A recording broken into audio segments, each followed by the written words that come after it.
You never know what's lurking around in swamps at night. You can come across vengeful spirits, underwater monsters, and maybe even a voodoo priestess if you're brave enough. The local voodoo priestess that summoned a hurricane and wiped out the entire town. Somewhere in the turn of the 20th century, Julia Brown had set up shop just on the edge of a swamp, just outside the town of Frenier. She would serve the locals there, offering healing sessions alongside charms and curses. What she's most well known for, however, is the terrifying songs she would sing on her porch. Specifically one song that struck curiosity and fear in the locals always ended with the line, "One day, I'm going to disappear and take the whole town with me." And just like that, on September 29th, 1915, a horrible hurricane came in from the Caribbean, and especially in the town of Frenier, water levels rose to 13 feet, and the winds sped at a solid 120 miles per hour. Altogether, 360 people in Louisiana disappeared, with a total of 60 in Frenier adding to those numbers. Everything was destroyed, from homes to railway tracks and even cypress trees that overturned. Everyone believed this was because of Julia herself, saying that she was the one who cursed the town, because on that same day they were holding a funeral for her. Another voodoo priestess named Bloody Mary believes that it was in fact a warning that Julia was singing about. She was never cursing them, but rather trying to prevent a storm herself somehow. To this day, some people say they still see her, cackling at the swamp water's edge. The horrors of Frenchtown Road, located right next to the Frenchtown Conservation Area that's filled with swamps and other mysterious anomalies. The road in particular though is home to many paranormal and cult stories. This all started back when a train had accidentally derailed off its tracks, resulting in a horrific sight with the passengers on board. Since then, people have reported whispers and even train whistles from this road every night. The locals have begun to create rumors that it became a hot spot for those that practice witchcraft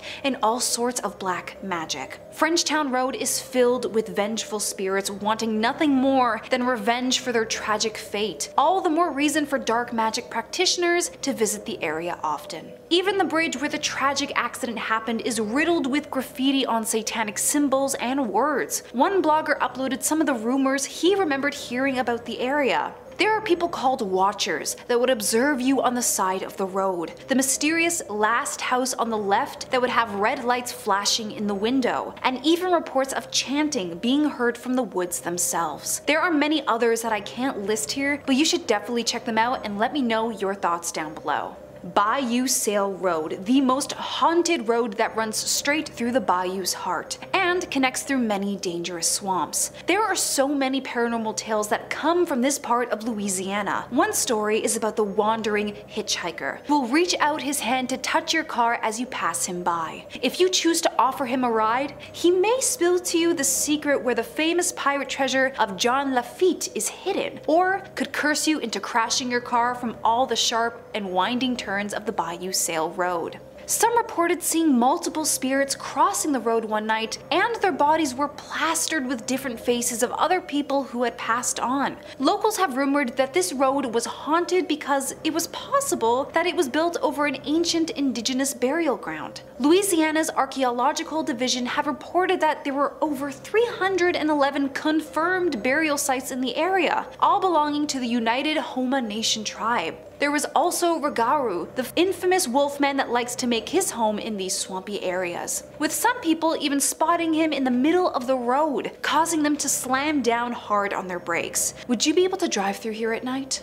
Pirates loved to come to Louisiana to hide their treasure deep within the swampy wetlands. The most notorious story is that of John Lafitte, who had gone after his crewmen, making them disappear after he buried his secret bounty. Paranoid that one day his crew would come back and dig it up, he had to get rid of them, and even himself, all right next to the treasure. Because of this, however, his crew was then forever trapped in the torment of guarding the gold with horrible vengeance. Whenever the perfect prey came along, they would appear as a Fifolet, a glowing orb that can come in the color of a light blue. One well-known story is about two railway workers who had come across a Fifolet. Knowing the story and absolutely mesmerized by its beauty, both of the workers decided to follow the light with shovels in hand. The glowing orb then sunk straight into the ground, and out of excitement and greed, they began to dig with a frenzy. When their shovels finally landed on something hard and showcased itself to be the hidden lost treasure, adrenaline broke out and one of the workers whacked the other with a shovel to his head, knocking him unconscious. He wanted it all for himself, but the harder he tried to pull it out, the quicker the mud and swampy water beneath him began to swallow him. The other worker had woken just in time to see his friend become completely engulfed by the murky soil, his screams and wails coming to a cold silence. For the rest of the night, the singular worker remained in his tent and left the area once the morning broke. The Rougarou, also known as the Manchac swamp monster, a mysterious creature that can shapeshift from man to wolf, with some depictions of him being described as having the body of a man and only a wolf's head. The story goes that a man was once cursed by a swamp god for disrespecting the nature that surrounded him. This story comes from Reddit, with this user talking about their experience with the werewolf. What they thought was going to be a relaxing time after school turned into a nightmare. They recall that they were simply relaxing on a flatboat called a Rougarou,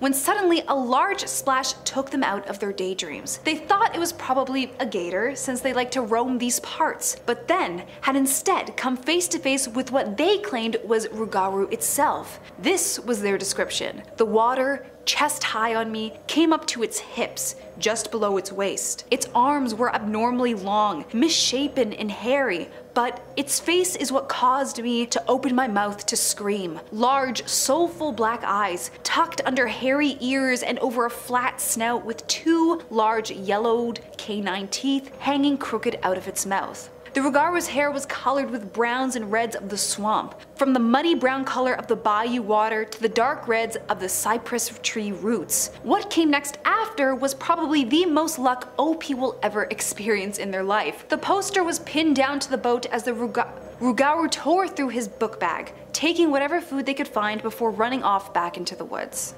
Altamaha, the hissing swamp monster. There are several accounts of this creature over a span of decades, but let's first get into what it looks like. It loves the twisting streams and marshes all across Georgia and has been described to having a similar body type to that of a sturgeon, but much bigger. It only has front flippers and swims similarly to a dolphin, but with the face of a crocodile that accentuates its bulging eyes and gigantic teeth. It has green or gray coloring with a yellow underbelly, and has been rumored to be as long as 30 feet. There is currently no physical evidence of this creature existing, just its creepy sightings. The first non-native report ever done on the Altamaha was in 1830 by Captain Delano on the schooner Eagle. He reported seeing the sea monster off of St. Simons Island and was 70 feet in length. The middle part of its body was roughly the size of a barrel and also had the head of an alligator. In the 1920s, it was reported by a timberman that they also saw a giant sea monster making its way in a nearby marsh area. 1935 had an account with a group of hunters. In the 1940s, a group of scouts. And in the 1950s, it was reported by officials from a state prison. 2002, however, was the first time we got alleged video proof of the monster. This video was taken at Fort King George in Darien, Georgia, and the amateur photographer captured some strange creature breaking through the water towards the end of the video. It looks like it has some sort of large flipper as well, and majority of the commenters on this video say they've never come across anything like this in the area.